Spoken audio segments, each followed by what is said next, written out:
जय श्री राम, जय हनुमान संकट मोचन कृपाधान। ओम नमो भगवते वासुदेवाय नमः। ओम नमो भगवते वासुदेवाय नमः। ओम नमो भगवते वासुदेवाय नमः। ओम नमो भगवते वासुदेवाय नमः। श्री कृष्ण गोविंद हरे मुरारी हे नाथ नारायण वासुदेव। श्री कृष्ण गोविंद हरे मुरारी हे नाथ नारायण।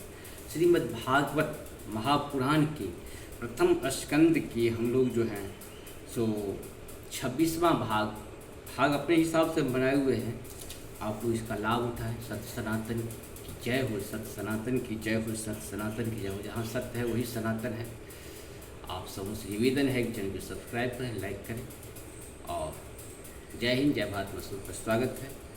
शुरू करते हैं प्रभु की कृपा से। जय हो।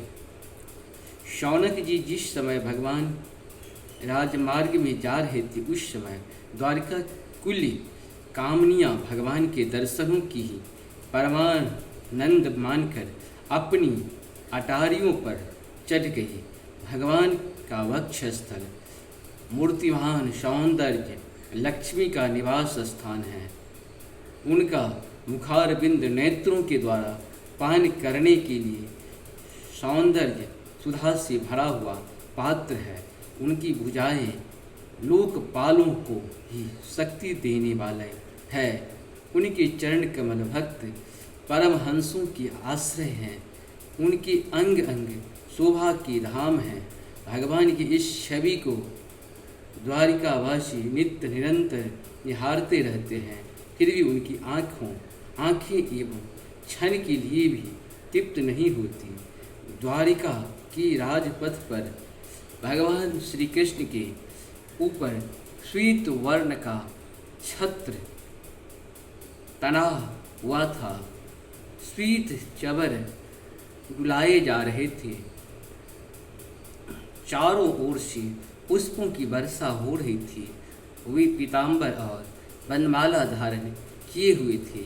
इस समय वे ऐसे शोभायमान हुए मानो श्याम मेघ एक हो, साथ ही सूर्य चंद्रमा इंद्रधनुष और बिजलियों में शोभायमान हो। भगवान सबसे पहले अपने माता पिता के महल में आ गए।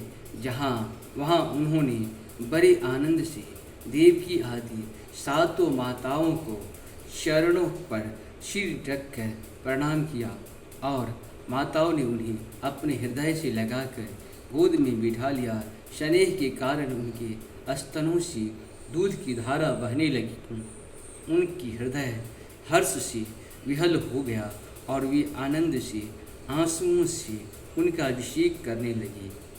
माताओं से आज्ञा लेकर वे अपनी समस्त भोग सामग्रियों से संपन्न सर्वश्रेष्ठ भवन में गए। उसमें 16,000 पत्नियों के अलग अलग महल थे। अपने प्राणनाथ भगवान श्री कृष्ण को बहुत दिन बाहर रहने के बाद घर आया देखकर रानियों के हृदय में बड़ा आनंद हुआ। उन्हें अपने निकट देखकर वे एकाएक ध्यान छोड़कर उठ खड़ी हुई। उन्होंने केवल आसन को ही नहीं बल्कि उन नियमों को भी त्याग दिया जिन्हें उन्हें पति की प्रवासी होने पर ग्रहण किया था। उस समय उसने मुख और नेत्रों में लज्जा छा गई। भगवान के प्रति उनका भाव बड़ा ही गंभीर था। उन्होंने पहले मन ही मन, फिर नेत्रों के द्वारा और तत्पश्चात पुत्रों के बहाने शरीर से उनका आलिंगन किया। शौनक जी उस समय उनके नेत्रों में जो प्रेम के आंसू छलक आए थे, उन्हें संकोचवश उन्होंने बहुत रोका। फिर भी विवशता के कारण वे ढलक ही गए। यद्यपि भगवान श्री कृष्ण एकांत में सर्वदा ही उनके पास रहते थे, तथापि उनकी चरण कमल उन्हीं पद पर नए नए जान पड़ते। भला स्वभाव से ही चंचल लक्ष्मी उन्हें एक क्षण के लिए भी कभी नहीं छोड़ती। उनकी सानिधि से किसी स्त्री को तृप्त हो सकती है जैसे वायु बाहों से संघर्ष से दावानल पैदा करके उन्हें जला देती है, वैसे ही पृथ्वी की भार भूति और शक्तिशाली राजाओं में परस्पर फूट डालकर बिना शस्त्र ग्रहण किए ही भगवान श्री कृष्ण ने उन्हें कई औक्षणीय सेना सहित एक दूसरे से मरवा डाला और उसके बाद आप ही उपराम हो गए। साक्षात परमेश्वर ही अपनी लीला से इस मनुष्य लोक में अवतरित हुए थे और सहस्त्रों रमणीय स्त्री में रहकर उन्होंने साधारण मनुष्य को तरह कीड़ा की, जिनकी निर्मल और मधुर हंसी उनके हृदय में उन्मुक्त भावों की सूची करने वाली थी। उनकी लजीली चितवन की चोट से बेसुध होकर विश्व विजयी कामदेव ने भी अपने धनुष का परित्याग कर दिया था। वे कामनियाँ अपने काम विलासों से जिनके मन में तनिक भी क्षोभ नहीं पैदा कर सकती, उन असंख्य भगवान श्री कृष्ण को संसार के लोग अपने ही समान कर्म करते देखकर आसक्त मनुष्य समझते हैं। यह उनकी मूर्खता है।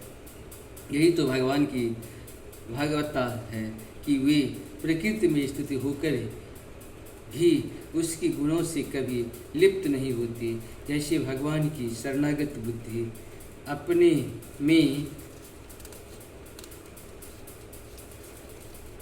में रहने वाले प्राकृतिक गुणों से लिप्त नहीं होता। वे मूढ़ स्त्रियां भी श्री कृष्ण को अपना एकांत सेवी स्त्री परायण भक्त ही समझ बैठी थी, क्योंकि वे अपने स्वामी के ऐश्वर्य को नहीं जानती थी। ठीक वैसे ही जैसे अहंकार की वृत्तियां ईश्वर को अपने धर्म से युक्त मानती है। 12वां अध्याय परीक्षित का जन्म। शौनक जी ने कहा, अस्वस्थामा ने अस्वस्थामा ने तो अत्यंत तेजस्वी ब्रह्मास्त्र चलाया था। अस्वस्थामा जो अत्यंत तेजस्वी ब्रह्मास्त्र चलाया था, उससे उत्तरा का गर्भ नष्ट हो गया था, परंतु भगवान ने उन्हें पुनः जीवित कर दिया। उस गर्भ में पैदा हुए महाज्ञानी महात्मा परीक्षित की, जिन्हें सुखदेव जी ने ज्ञानोपदेश दिया था, जन्म कर्म मृत्यु और उसके बाद जो गति उन्हें प्राप्त हुई, वह सब यदि आप ठीक समझें तो कहें। हम लोग बड़ी श्रद्धा के साथ सुनना चाहते हैं। सूत जी ने कहा, धर्मराज युधिष्ठिर अपनी प्रजा को प्रसन्न रखते हुए पिता के समान उसका पालन करने लगे। भगवान श्री कृष्ण के चरण कमलों के सेवन से वे समस्त भोगों से निस्पृह हो गए थे। शौनक आदि ऋषियों उनके पास अतुल्य संपत्ति थी। उन्होंने बड़ी बड़ी यज्ञ किए थे तथा उनके फलस्वरूप श्रेष्ठ लोगों का अधिकार प्राप्त किया था। उनकी रानियां और भाई अनुकूल थे। सारी पृथ्वी उनकी थी। वे जम्बू द्वीप के स्वामी थे और उनकी कीर्ति स्वर्ग तक फैली हुई थी। उनके पास भोग की ऐसी सामग्री थी जिसके लिए देवता लोग भी ललायित रहते हैं, परंतु जैसे भूखे मनुष्य को भोजन के अतिरिक्त दूसरे पदार्थ नहीं सुहाते, वैसे ही उन्हें भगवान के सिवा दूसरा कोई वस्तु सुख नहीं देती थी। शौनक जी उत्तरा के गर्भ में स्थित वह वीर शिशु परीक्षित जब अश्वत्थामा के ब्रह्मास्त्र के तेज से जलने लगा, तब उसने देखा कि उनकी आँखों के सामने एक ज्योतिर्मय पुरुष है। वह देखने में तो अंगूठे भर का है, परंतु उसका स्वरूप बहुत ही निर्मल है। अत्यंत सुंदर श्याम शरीर है। बिजली के समान चमकता हुआ पीताम्बर धारण किए हुए हैं। सिर पर सोने का मुकुट झिलमिला रहा है उस निर्विकार पुरुष की बड़ी ही सुंदर लंबी लंबी 4 भुजाएं हैं। कानों में तपाए हुए स्वर्ण के सुंदर कुंडल हैं। आँखों में लालिमा है। हाथ में लूके के समान जलती हुई गदा लेकर उसे बार बार घुमाता जा रहा है और स्वयं शिशु के चारों ओर घूम रहा है।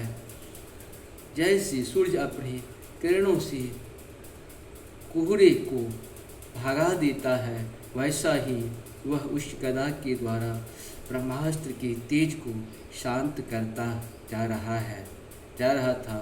उस पुरुष को अपने समीप देखकर वह गर्भस्थ शिशु सोचने लगा कि वह कौन है। इस प्रकार उस 10 मास के गर्भस्थ शिशु के सामने ही धर्मरक्षक अप्रमेय भगवान श्री कृष्ण ब्रह्मास्त्र के तेज को शांत करके वही अंतर्ध्यान हो गए। तदंतर अनुकूल ग्रहों के उदय से युक्त समस्त सद्गुणों को विकसित करने वाले शुभ समय में पांडु के वंशधर परीक्षित का जन्म हुआ।